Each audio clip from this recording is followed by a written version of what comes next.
Selamat pagi Bapak Ibu dan saudara-saudara sekalian.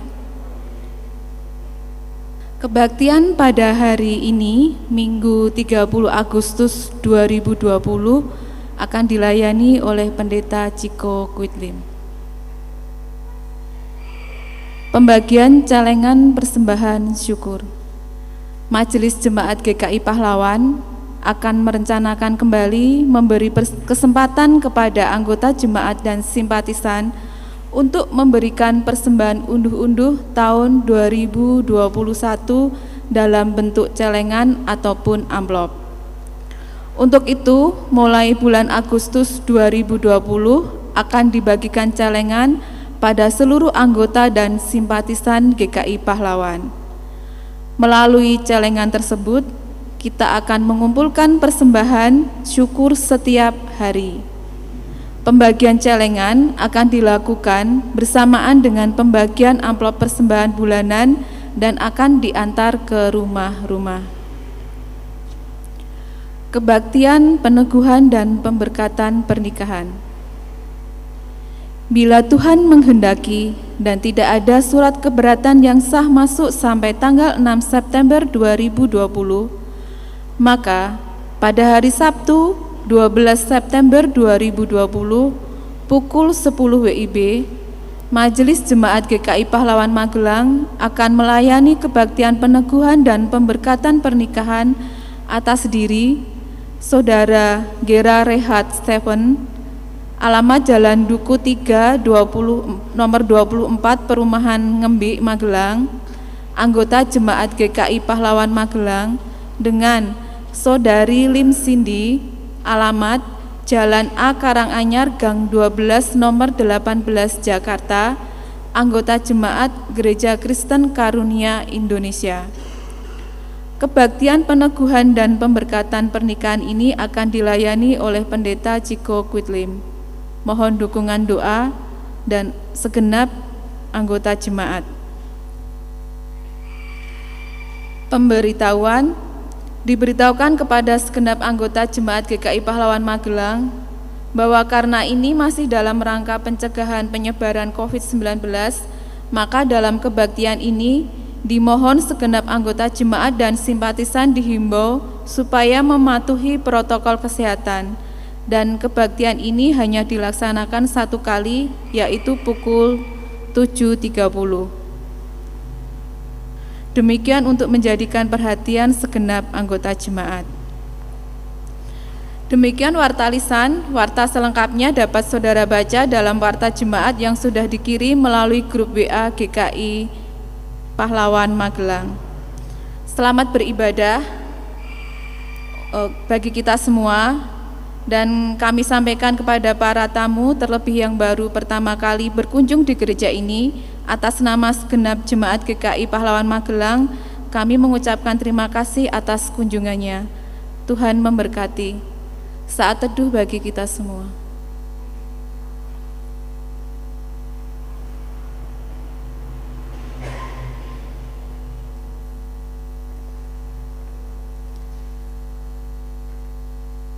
Jemaat kami undang untuk bangkit berdiri.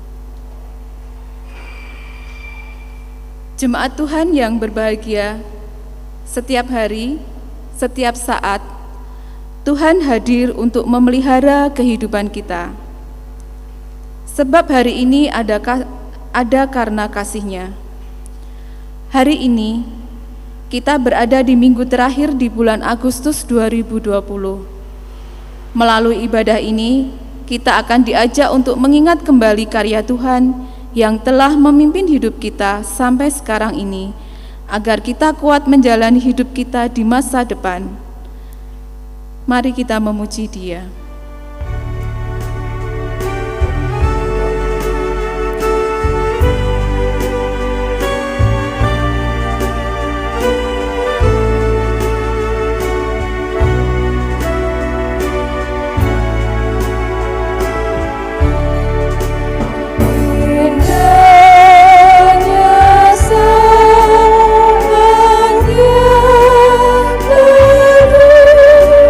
Menghargai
Aku melayangkan mataku ke gunung-gunung. Dari manakah datangnya pertolonganku? Pertolonganku ialah dari Tuhan yang menjadikan langit dan bumi.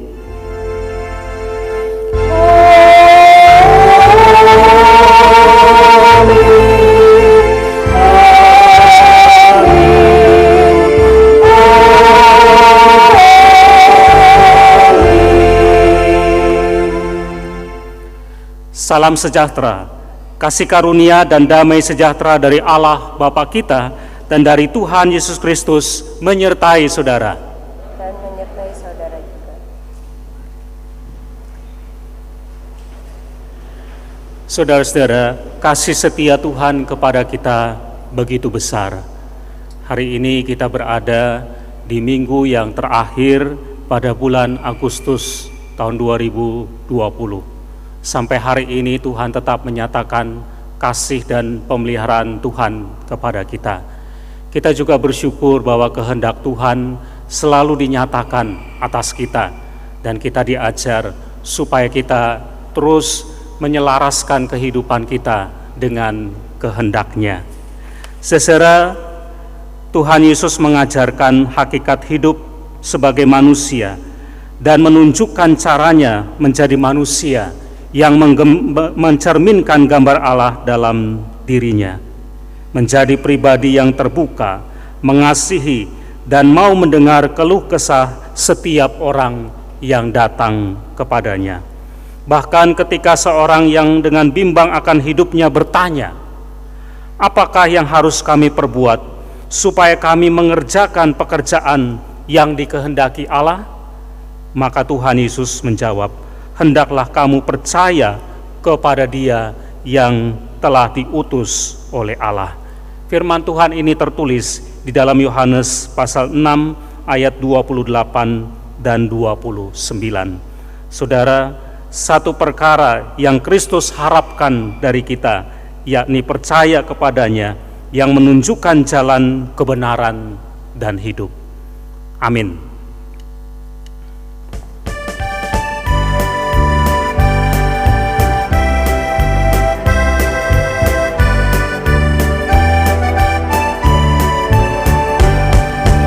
Indah mulia bahagia penuh bersandar langan yang kekal, damai dan berkat sungguh milikku, bersandar langan yang kekal.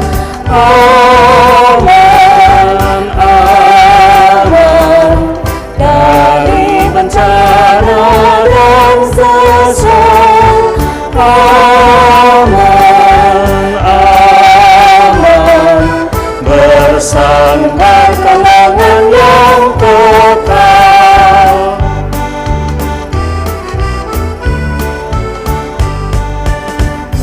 Indah benar ikut jalannya, bersandarkan lengan yang kekal.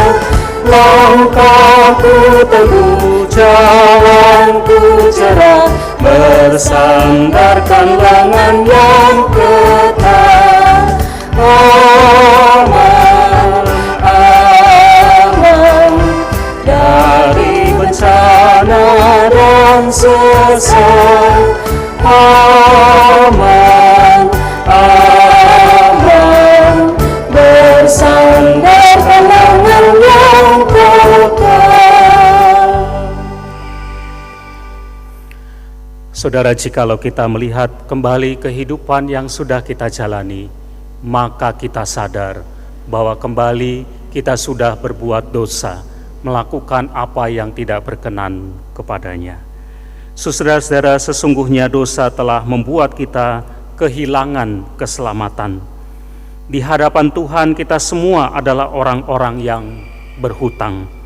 Rasul Paulus dalam Roma pasal 8 ayat 12 mengatakan, "Jadi saudara-saudara, kita adalah orang yang berhutang, tetapi bukan kepada daging, supaya hidup menurut daging." Hutang itu tidak akan sanggup kita bayar. Itu sebabnya pengampunan Tuhan, pengampunan kita dari hutang dosa itu sesungguhnya adalah anugerah Tuhan. Mari kita datang kepada Tuhan untuk mengaku dosa dan meminta pengampunan, supaya kita semua mendapatkan anugerah-Nya dan kita mempersiapkan diri untuk merenungkan firman Tuhan. Mari kita berdoa.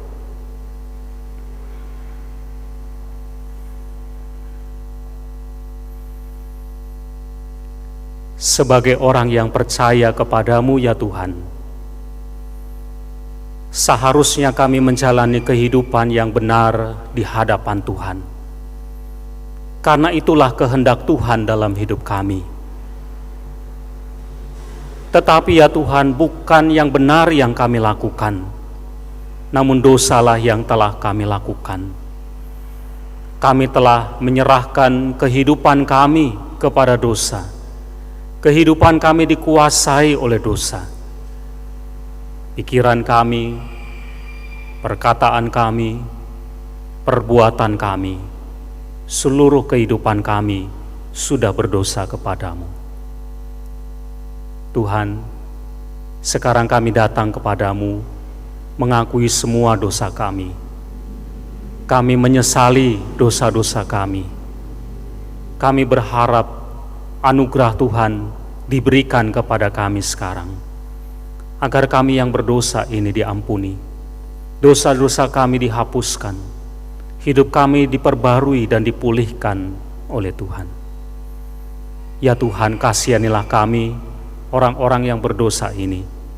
Ampunilah semua pelanggaran kami. Dan setelah kami menerima anugerah-Mu, kami ingin menjalani kehidupan yang baru di hadapan Tuhan. Kami mau membaca dan merenungkan firman-Mu. Biarlah firman Tuhan ini menjadi tuntunan dalam hidup kami, agar kehidupan kami sesuai dengan kehendak-Mu, agar kami boleh hidup benar di hadapan Tuhan. Roh Kudus, mampukanlah kami untuk dapat mengerti dengan baik, dengan jelas apa yang menjadi kehendak-Mu, dan mampukan kami juga untuk melakukannya. Inilah hidup kami ya Tuhan. Bentuklah kami sesuai dengan kehendak-Mu. Kami arahkan hati dan pendengaran kami kepada Tuhan. Berfirmanlah, kami semua yang ada di sini siap untuk mendengarnya. Kami berdoa di dalam nama Tuhan Yesus Kristus. Amin. Seserah mari kita bangkit berdiri bersama-sama. Kita akan mendengarkan firman Tuhan yang tertulis di dalam Injil Matius pasal 16. Injil Matius pasal 16 mulai ayat 21 sampai ayat 28.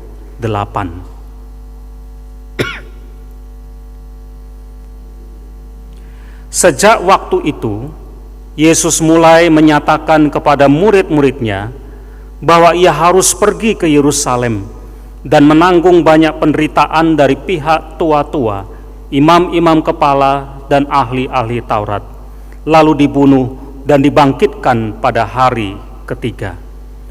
Tetapi Petrus menarik Yesus ke samping dan menegur dia, katanya, "Tuhan, kiranya Allah menjauhkan hal itu sekali-kali takkan menimpa engkau." Maka Yesus berpaling dan berkata kepada Petrus, "Enyahlah iblis, engkau suatu batu sandungan bagiku, sebab engkau bukan memikirkan apa yang dipikirkan Allah, melainkan apa yang dipikirkan manusia." Lalu Yesus berkata kepada murid-muridnya, "Setiap orang yang mau mengikut aku, ia harus menyangkal dirinya, memikul salibnya dan mengikut aku. Karena barang siapa mau menyelamatkan nyawanya, ia akan kehilangan nyawanya. Tetapi barang siapa kehilangan nyawanya karena aku, ia akan memperolehnya. Apa gunanya seorang memperoleh seluruh dunia, tetapi kehilangan nyawanya?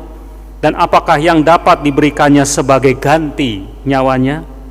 Sebab anak manusia akan datang dalam kemuliaan Bapa-Nya, diiringi malaikat-malaikatnya. Pada waktu itu ia akan membalas setiap orang menurut perbuatannya.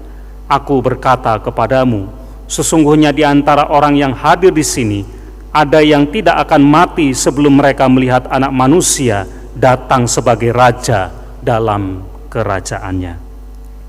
Sesudah demikianlah Injil Yesus Kristus. Berbahagialah setiap orang yang mendengarkan firman Allah dan yang memeliharanya. Haleluya.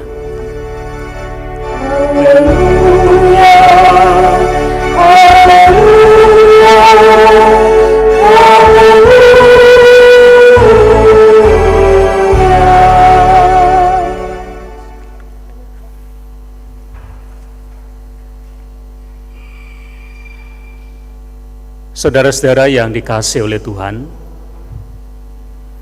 ada sebuah kesaksian yang pernah disampaikan oleh seseorang kepada saya.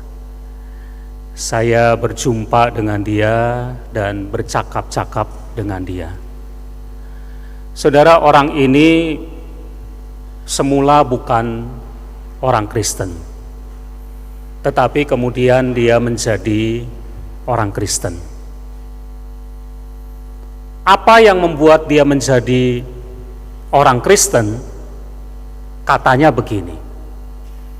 Jadi yang membuat dia tertarik untuk menjadi orang Kristen adalah karena dia melihat bagaimana kehidupan orang Kristen. Orang Kristen kok hidupnya enak. Orang Kristen kok hidupnya tenang.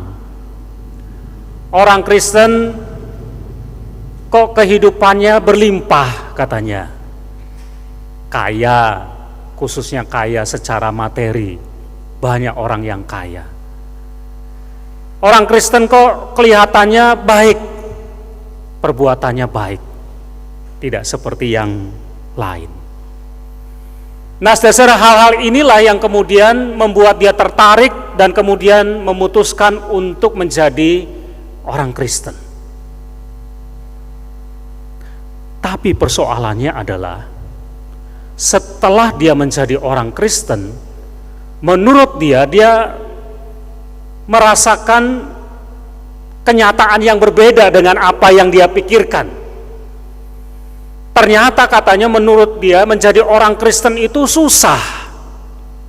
Menjadi orang Kristen itu ternyata tidak enak. Ada saat-saat di mana dia mengalami kesulitan, bahkan kesulitan secara ekonomi, dia tidak punya uang, padahal dia sedang membutuhkannya. Padahal selama ini dia berpikir jadi orang Kristen hidupnya diberkati, banyak uang. Kok kenyataannya tidak sama? Menjadi orang Kristen dia pikir itu hidupnya akan aman, nyaman, tapi ternyata dia merasakan ternyata ketika dia jadi orang Kristen dia dipersulit. Dan dia juga berjuang katanya dengan sangat berat untuk menjadi orang Kristen yang hidupnya benar. Jadi saudara, antara dulu sebelum dia jadi orang Kristen dan dia melihat bagaimana kehidupan orang Kristen dengan kenyataan yang dia rasakan sendiri, dia merasa kok tidak sama. Sempat katanya dia protes kepada Tuhan. Kenapa kok yang saya alami seperti ini? Dan dari mulutnya saya dengar kesaksian, dia merasa tertipu katanya gitu. Merasa tertipu dengan kenyataan seperti ini. Bahkan dia berpikir untuk kembali kepada keyakinannya yang lama. Puji Tuhan, dia masih bertahan dan kemudian dia belajar lebih dalam tentang iman Kristen dan dia akhirnya punya pemahaman bahwa ternyata apa yang dia pikirkan tentang Tuhan, tentang iman Kristen itu tidak seperti yang Tuhan mau. Tidak sesuai dengan apa yang Tuhan pikir, tidak sesuai dengan apa yang dikehendaki oleh Tuhan. Saudara, inilah percakapan saya dan kesaksian yang pernah saya dengar dari seseorang. Mari kita belajar seperti ini, saudara. Entah ada berapa banyak orang ketika menjadi orang yang percaya kepada Tuhan, dia punya pikiran-pikiran tertentu tentang Tuhan. Tuhan ini begini, Tuhan itu begitu. Dia punya pikiran sendiri tentang bagaimana kehidupan orang Kristen itu. Orang Kristen itu ya begini, orang Kristen itu ya begitu. Ternyata saudara, apa yang dia pikirkan itu tidak seperti yang Tuhan kehendaki, tidak seperti yang Tuhan pikirkan. Kalau ada orang berpikir, jadi orang Kristen itu enak, hidupnya diberkati. Benar atau tidak? Benar, memang jadi orang Kristen itu enak, hidupnya diberkati oleh Tuhan. Tapi bukan cuma itu. Ada hal lain yang harus dia sadari, bahwa menjadi orang Kristen berarti dia harus siap untuk memikul salibnya. Ada penderitaan juga yang akan dialami sebagai orang yang percaya kepada Tuhan.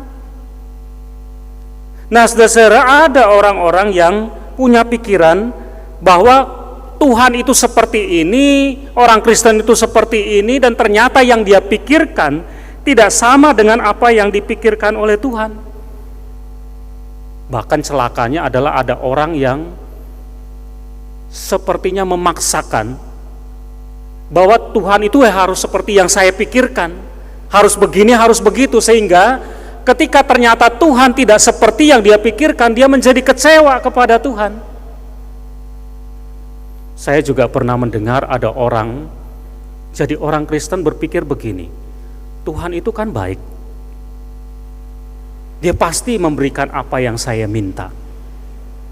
Maka ketika dia minta kepada Tuhan sesuatu, dan ternyata dia tidak menerima apa yang dia minta, dia kecewa kepada Tuhan. Saya pikir Tuhan baik, saya pikir Tuhan memberikan apa yang saya minta kepadanya, kenyataannya tidak. Saudara, sadarilah saudara, bahwa seringkali pikiran kita manusia yang serba terbatas ini mencoba untuk memikirkan bahwa Tuhan itu seperti ini, seperti itu. Bahkan kita sepertinya mau mengatur Tuhan, Tuhan itu harus begini, Tuhan itu harus begitu. Salah saudara. Yang harus terjadi adalah kita ini menyelaraskan pikiran kita dengan Tuhan. Apa sih yang Tuhan mau? Apa sih yang Tuhan kehendaki? Karena seringkali terjadi pikiran kita tidak sama dengan pikiran Tuhan, tidak selaras pikiran kita dengan Tuhan. Nah, mari kita belajar. Harusnya kita menyamakan pikiran kita dengan pikiran Tuhan. Apa yang menjadi kehendak kita harus kita samakan dengan kehendak Tuhan, sehingga dengan demikian kehendak Tuhanlah yang berlaku atas kehidupan kita. Saudara, mari kita belajar dari firman Tuhan, Matius pasal 16 ayat 21 sampai 28 ini. Saudara, upaya untuk memahami Tuhan, upaya untuk memahami pikiran-pikiran Tuhan itu ternyata tidak mudah. Dan dalam firman Tuhan ini contohnya adalah Petrus. Petrus itu kan sudah lama ikut Tuhan Yesus. Dia itu murid Tuhan yang pertama. Murid Tuhan juga yang punya spontanitas tertentu.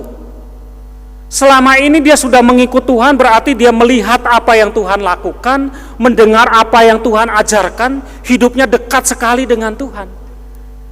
Tetapi saudara, walaupun Petrus ini murid Tuhan yang sudah lama ikut Tuhan, kemana-mana ikut Tuhan Yesus, melihat langsung, mendengar langsung ajaran Tuhan, itu tidak menjamin bahwa dia betul-betul mengenal Tuhan. Belum tentu orang yang hidup dekat dengan Tuhan pun bisa mengenal Tuhan. Kenapa? Karena ada pikiran-pikiran kita yang mau kita paksakan untuk memikirkan tentang Tuhan. Maka Tuhan Yesus satu kali ketika dia sedang mengajar, anak manusia itu, yaitu dirinya, harus menderita. Dia akan pergi ke Yerusalem, kemudian dia akan mengalami penderitaan, dia akan dibunuh dan akan dibangkitkan pada hari yang ketiga. Itu kan pikiran Tuhan, bahwa untuk menyelamatkan manusia memang jalannya adalah jalan penderitaan, jalan salib. Tapi rupanya ini tidak dipahami oleh Petrus. Padahal sebelumnya, di bagian sebelumnya dikatakan Petrus mengakui Yesus ini adalah Mesias, anak Allah yang hidup. Dan di atas dasar pengakuan Petrus ini berdiri gereja. Tapi walaupun Petrus mengakui seperti itu, dia tidak memahami pikiran Tuhan. Makanya ketika Tuhan mengajarkan bahwa dia akan menderita, Petrus tidak terima. Dikatakan Petrus menarik Yesus. Kalau dalam bahasa aslinya bahkan dikatakan Petrus itu menyeret Yesus. Jadi Yesus itu dihentak, ditarik dengan keras gitu loh. Lalu dimarahi Tuhan Yesus, Tuhan, ini sekali-kali tidak akan terjadi padamu. Engkau tidak akan menderita. Kenapa? Karena dalam pikirannya si Petrus, yang namanya Mesias itu akan menang. Mesias itu akan berhasil. Mesias itu akan ditinggikan dan dihormati. Tidak akan kalah. Padahal Yesus kan berkata dia akan mati di salib. Dan dipikir oleh Petrus kematian di salib itu adalah kekalahan. Nah, terhadap sikap Petrus yang tidak memahami pikiran Tuhan, yang mau memaksakan pikirannya sendiri tentang Tuhan, Yesus menegur dia. Ini pikiran iblis ini. Enyahlah iblis. Sebab engkau memikirkan apa yang dipikirkan manusia, bukan memikirkan apa yang dipikirkan Allah. Saudara, kalau kita mau memaksakan pikiran kita kepada Tuhan, mau mengatur Tuhan sesuai dengan pikiran kita, itu pikiran datangnya dari iblis yang menentang Tuhan, yang menghambat jalan Tuhan.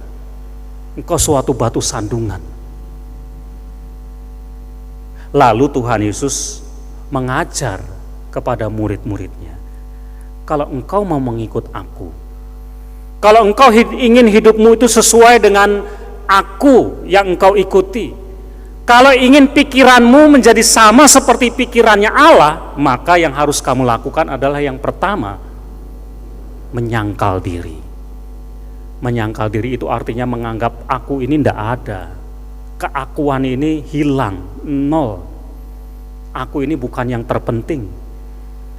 Yang kedua, kamu harus memikul salib. Salib itu simbol penderitaan. Jadi orang Kristen itu harus mau menderita. Jadi orang Kristen itu harus mau susah. Kalau dia tidak mau susah, jadi orang Kristen tidak mau menderita, dia tidak bisa jadi pengikut Tuhan. Dan yang ketiga, kamu harus mengikut aku. Mengikut aku itu artinya adalah berjalan di belakang Yesus. Apa yang Yesus lakukan, apa yang Yesus pikirkan, itu juga yang harus kita lakukan, itu juga yang harus kita pikirkan. Kalau itu yang terjadi, maka berarti hidupmu, pikiranmu selaras dengan pikiran Tuhan. Saudara, dari firman Tuhan ini, mari kita belajar bersama. Kita ini kan pengikutnya Tuhan Yesus. Kristen kita. Kristen itu kan artinya pengikut Kristus. Itu yang kita katakan. Jangan terbalik, saudara. Bukan Kristus yang ikuti kita, itu ya. Bukan Tuhan yang ikuti kita, tapi kitalah yang ikuti Tuhan, kan. Jangan terbalik ya. Mungkin kita sudah lama jadi orang Kristen. Sudah lama ikut Tuhan. Atau mungkin juga ada yang masih baru mengikut Tuhan. Nah, kalau kita ini menyebut diri sebagai pengikutnya Tuhan, berarti apa yang Tuhan lakukan, apa yang Tuhan pikirkan, itu juga yang harus kita ikuti. Kan konsekuensinya begitu. Kalau kita menyebut diri kita ini pengikut Dia, tetapi kita tidak mau mengikuti apa yang Dia lakukan, tidak mau mengikuti apa yang Dia pikirkan, kita ini bukan pengikutnya. Jadi konsekuensi menyebut diri sebagai pengikut Kristus artinya adalah bahwa apa yang Ia lakukan, apa yang Ia katakan, apa yang Ia pikirkan, itu juga yang kita ikuti. Berarti saudara, kita tidak bisa memaksakan pikiran-pikiran kita untuk kita kenakan kepada Tuhan. Kita tidak bisa mengatur Tuhan itu menurut pikiran-pikiran kita. Tuhan itu harusnya begini, Tuhan itu begitu menurut pikiran kita. Yang harus terjadi adalah kan sebaliknya. Kitalah yang menyelaraskan kehidupan kita dengan pikiran Tuhan. Pertanyaannya sekarang adalah, dari mana kita tahu pikiran-pikirannya Tuhan? Dari mana kita tahu pikiran Tuhan? Ini saudara, pikiran-pikiran Tuhan ini sudah tertuang, sudah tertulis di dalam Alkitab kita ini, firman Tuhan ini. Jadi kalau pengen tahu dari mana, apa sih pikiran-pikiran Tuhan tentang dunia ini, tentang kehidupan kita, ini loh, baca, dipahami. Dari sini kita tahu pikiran-pikiran Tuhan. Berarti kehidupan kita harus selaras dengan firman Tuhan, harus sama dengan firman Tuhan. Karena dengan demikian berarti kita juga selaras dengan pikiran-pikiran Tuhan. Saudara, saya pernah cerita tentang seseorang. Orang ini saya kenal dia sejak sekolah minggu. Rajin. Kemudian dia ikut katekisasi, saya yang mengajar katekisasi, saya juga yang membaptis dia. Ketika dia kelas 3 SMA, dia menyampaikan keinginannya untuk menjadi pelayan Tuhan. Dia mau jadi pendeta. Ini seorang perempuan. Dia pengen jadi pendeta. Dia ketemu dengan saya bercakap-cakap, saya menggali motivasinya. Kenapa kamu mau jadi pendeta? Dia katakan, karena saya ingin melayani Tuhan. Seluruh hidup saya mau pakai untuk melayani Tuhan. Oh ya baik. Saya mendukung, saya memberikan rekomendasi secara tertulis bahkan untuk dia bisa kemudian masuk ke sekolah teologi. Maka setelah itu dia ikut ujian untuk masuk sekolah teologi. Ternyata dia tidak lulus. Tidak lulus. Padahal dia sudah mendoakannya, dia sudah belajar baik-baik, ternyata tidak lulus. Dia masih tenang dengan mengatakan, saya coba lagi tahun depan. Selama 1 tahun itu, ya dia belajar, dia mempersiapkan diri. Tahun berikutnya, dia mengikuti ujian masuk sekolah teologi lagi, bukan cuma 1 sekolah teologi yang dia ikuti. Dia sekaligus mendaftar di 2 tempat, dengan harapan ya salah satunya lah paling tidak diterima. Tidak lulus dua-duanya, tidak diterima. Nah, dia sempat bergumul, salah saya apa? Apakah keinginan saya untuk melayani Tuhan itu salah? Kenapa kok Tuhan tidak menolong saya sehingga saya bisa lulus dan masuk? Nah sudahlah, dia coba menenangkan diri, walaupun masih bergumul dengan itu. Tahun depan dia mau daftar lagi. Tahun berikutnya, tahun yang ketiga, dia ikuti ujian lagi, 2 lagi sekolah teologi yang dia ikuti. Tidak lulus, tidak lulus. Dia sempat kecewa, apa salah saya? Kenapa kok saya tidak lulus? Apakah keinginan saya menjadi pelayan Tuhan itu salah? Sempat dia kecewa pada Tuhan. Habis itu kemudian dia pindah ke luar kota, ke Semarang, dan saya mendapat informasi dia masuk sekolah sebagai perawat. Jadi perawat dia. Habis itu saya tidak pernah komunikasi lagi, waktu itu belum ada handphone, kami tidak bisa kontak lagi dengan dia. Satu hari, setelah kurang lebih sekitar 7 tahun, dia telepon saya dan bersurat juga kepada saya. Dalam telepon dia mengatakan, saya bertanya kepada dia, loh, kamu sekarang di mana? Dia mengatakan, saya di Kalimantan. Loh, apa yang kamu lakukan di Kalimantan? Katanya, saya sekarang ikut pelayanan misi di pedalaman Kalimantan. Kok bisa? Loh, dulu kamu kan sekolah perawat, saya tanya gitu.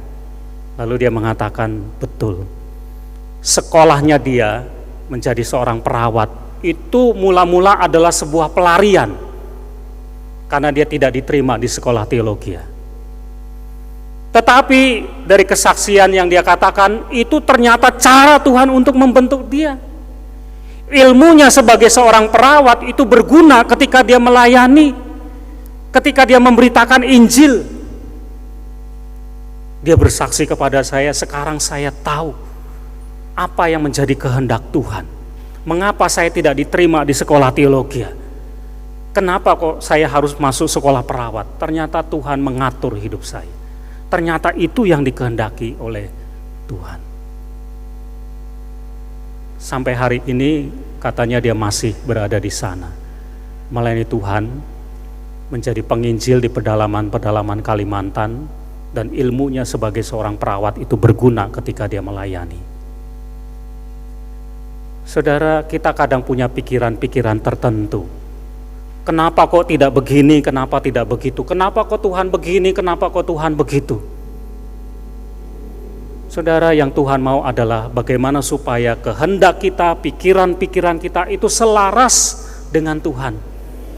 Kita yang mengikuti Tuhan, bukan Tuhan yang mengikuti kita.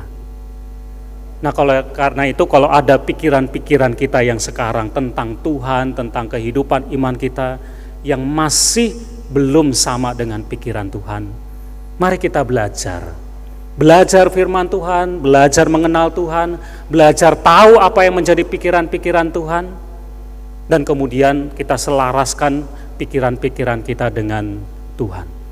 Kalau itu yang terjadi berarti kehidupan kita sesuai dengan kehendak-Nya.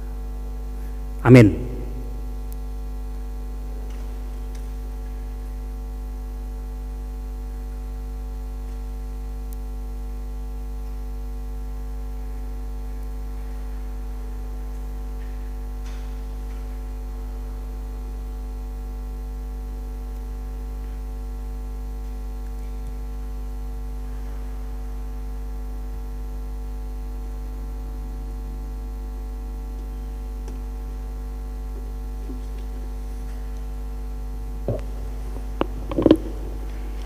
Jemaat diundang untuk berdiri.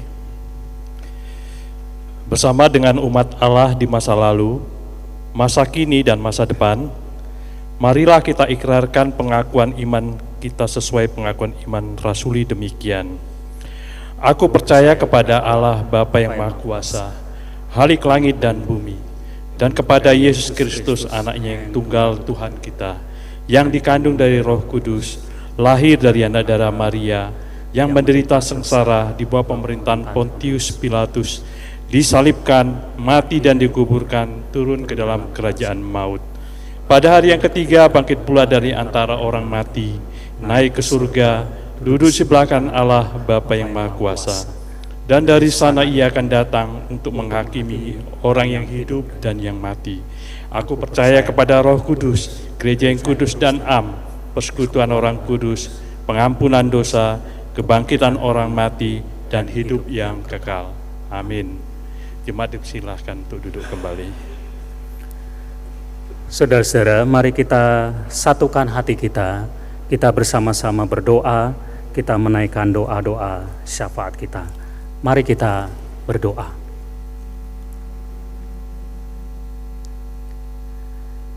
Kami bersyukur kepadamu ya Tuhan. Jikalau kami masih menjalani hidup ini, itu adalah karena kemurahan-Mu. Kami juga bersyukur karena Engkau berkenan untuk menuntun kehidupan kami, agar kehidupan kami sesuai dengan kehendak Tuhan. Namun ya Tuhan, ketika kami menjalani hidup kami sadar bahwa pikiran-pikiran kami begitu menguasai kami. Bahkan kami berpikir tentang Tuhan seperti yang kami kehendaki. Seringkali pikiran-pikiran kami tidak sama dengan apa yang Tuhan pikirkan. Ya Tuhan, tolonglah kami terus berjuang, terus berusaha untuk mendekatkan hidup kami kepada Tuhan. kami semakin mengenal Tuhan dalam hidup kami. Kami semakin mengerti apa yang menjadi pikiran Tuhan dalam kehidupan kami, supaya kami kemudian menjadi orang-orang yang taat untuk mengikuti apa yang menjadi kehendak-Mu atas kehidupan kami. Bapa, kami mau berdoa untuk kehidupan kami bersama sebagai gereja Tuhan. Terima kasih ya Tuhan, sudah 2 bulan ini kami bersama-sama berbakti kembali di gedung gereja di masa pandemi COVID-19 ini. Terima kasih Engkau menyertai kami, menjaga, melindungi kami selama ini. Kami mau menyerahkan kehidupan kami bergereja di masa depan dalam tangan Tuhan. Kami memang belum memulai kembali kegiatan-kegiatan rutin di luar hari Minggu, tapi kami percaya satu saat nanti kami akan bisa kembali bersekutu, bersaksi, melayani dengan kehidupan bergereja yang kami rindukan. Kami menyerahkan gereja ini terus dalam berkat pemeliharaan dan penyertaan Tuhan. Juga bersama dengan gereja-gereja yang lain di mana-mana tempat, biarlah kami tetap boleh berjuang di tengah-tengah kehidupan yang sulit seperti ini, untuk menjadi orang-orang yang percaya kepada Tuhan, yang terus boleh memancarkan terang kepada orang-orang yang ada di sekitar kami. Kami berdoa untuk saudara-saudara kami yang sakit, mereka yang harus mendapatkan perawatan di rumah sakit maupun juga yang di rumah.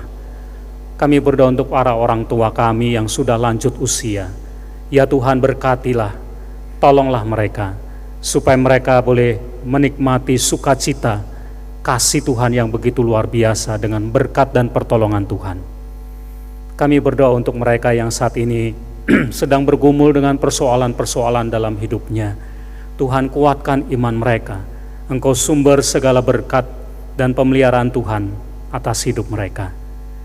Kami berdoa untuk saudara kami yang undur, saudara kami yang lalai, yang hidupnya jauh dari Tuhan. Biarlah mereka boleh berbalik kembali kepadamu. Bapa, kami berdoa untuk kehidupan masyarakat kami. Masih banyak kesulitan yang kami hadapi, khususnya berkaitan dengan pandemi ini. Tuhan menolong dan menyertai mereka yang berduka cita karena ada orang-orang yang meninggal. Tuhan, hiburkanlah mereka. Mereka yang sakit, sembuhkanlah mereka. Engkau menjaga dan melindungi kami.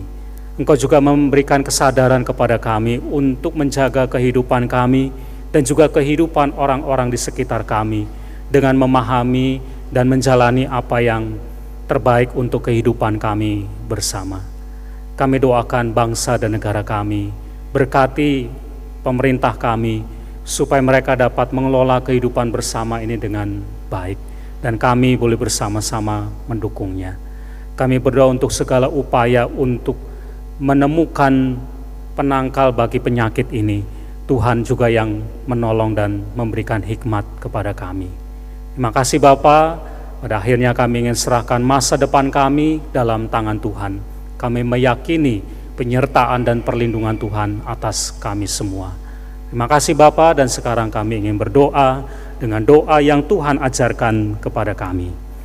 Bapa kami yang di surga, dikuduskanlah namamu, datanglah kerajaan-Mu, jadilah kehendak-Mu di bumi seperti di surga. Berikanlah kami pada hari ini makanan kami yang secukupnya, dan ampunilah kami akan kesalahan kami, seperti kami juga mengampuni orang yang bersalah kepada kami.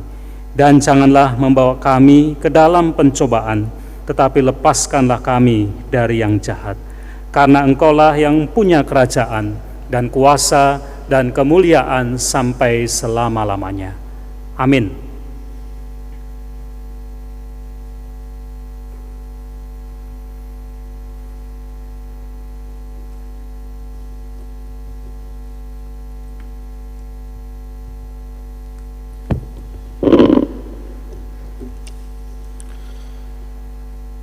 Marilah kita membawa persembahan yang terbaik dengan hati yang bersyukur karena berkat-Nya yang sungguh melimpah. Sambil mengingat firman-Nya dalam Mazmur 106 ayat 1, Haleluya, Bersyukurlah kepada Tuhan sebab Ia baik, bahwasanya untuk selama-lamanya kasih setianya.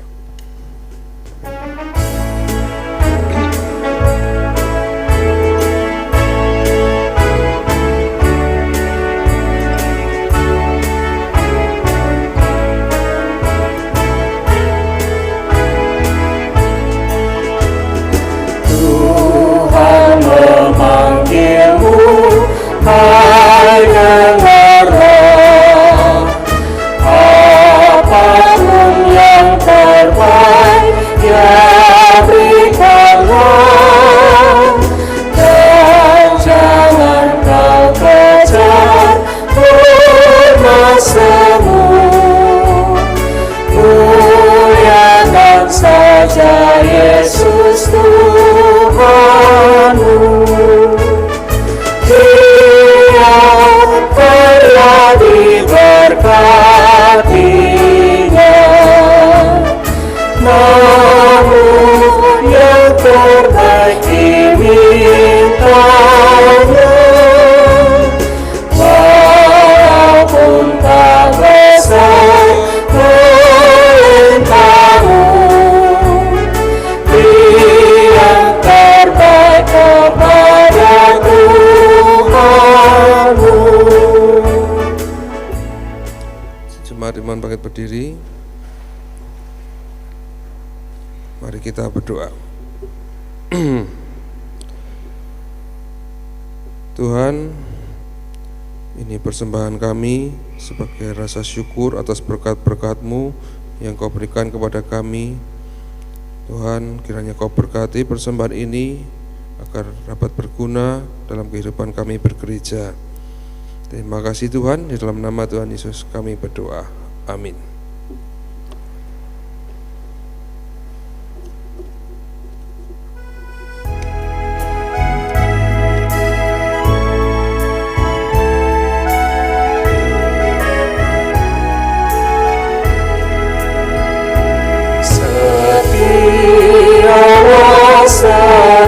Setialah selama hidupmu, ikuti jalan Tuhanmu dengan tetap teguh, meski penuh derita di dalam dunia, tetapi jangan kau gentar, tetap setialah.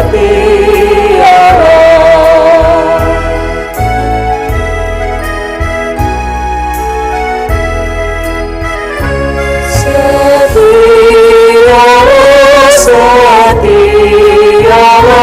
menjadi hamba-Nya, meski besar rintanganmu, tetap percayalah,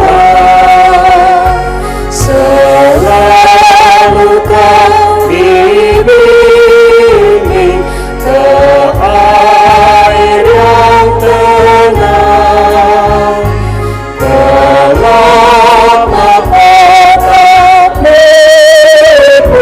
di surga yang terang. Saudara-saudara, arahkanlah hatimu kepada Tuhan. Jadilah saksi Kristus. Terpujilah Tuhan.